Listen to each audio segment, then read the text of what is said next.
আমানত সম্পর্কে একটা হাদিস শুনি, আল্লাহ রাসূল কি বলতেছেন।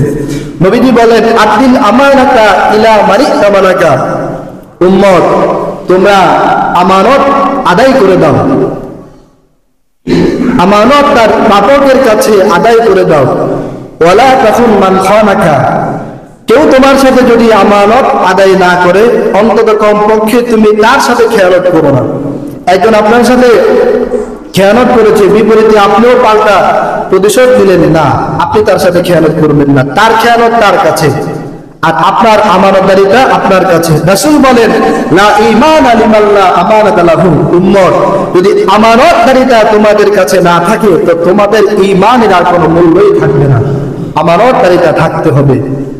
এরপরে দ্বিতীয় হাদিসে আল্লাহ রাসূল বলেন, আল কতলু ফি সাবিলিল্লাহ ইউকাফিরু যুনুবা ইল্লা আল আমানা, যারা আল্লাহর রাস্তায় শহীদ হয় আমরা কি জানি তাদের জীবনে সব গুনাহ মাফ হয়ে যায়, এটাই তো জানি, এটা হাদিস, এটা ঠিক।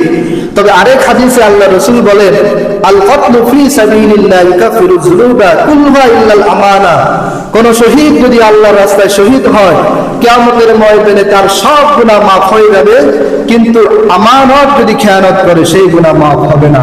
কি করা হবে? ফায়ুতিল আবদু ইলা ইয়াউমিল কিয়ামাহ, কিয়ামতের ময়দানে সেই শহীদকে আনা হবে যদি সে আমানতের খেয়ানত করে। তো আল্লাহ রাসূল বলেন, ইনতালিকু বিহি ইলা হাবিয়া ফাইনতালাকু বিহি ইলা হাবিয়া, ফেরেশতারা তাকে টেনে হিচড়ে আমানতের খেয়ানত করার কারণে সে শহীদ হলেও টেনে হিচড়ে আমানতের খেয়ানত করার কারণে হাবিয়া নামক জাহান্নামে তাকে নিক্ষেপ করবে। নাউযুবিল্লাহ। অতএব আমানত আদায় করতে হবে। 3 নম্বর হাদিসে আল্লাহ রাসূল বলেন, মান জাআ বিহিন্না খামসুন দাখালাল জান্নাহ, কিয়ামতের ময়দানে যদি কোনো মানুষ 5টা জিনিস নিয়ে আসতে পারে। কয়টা জিনিস? 5টা জিনিস।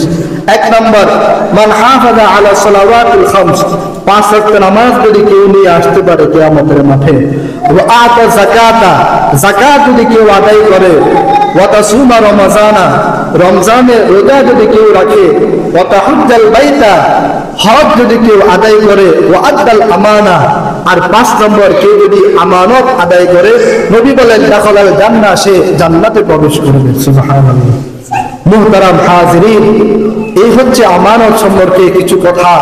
আমানতের সবচাইতে বড় ভয়াবহতা হচ্ছে খেয়ানত করলেই হাবিয়া নামক জাহান্নাম, আর যদি আমানত আদায় করে তাহলে সোজা জান্নাত। সুবহানাল্লাহ।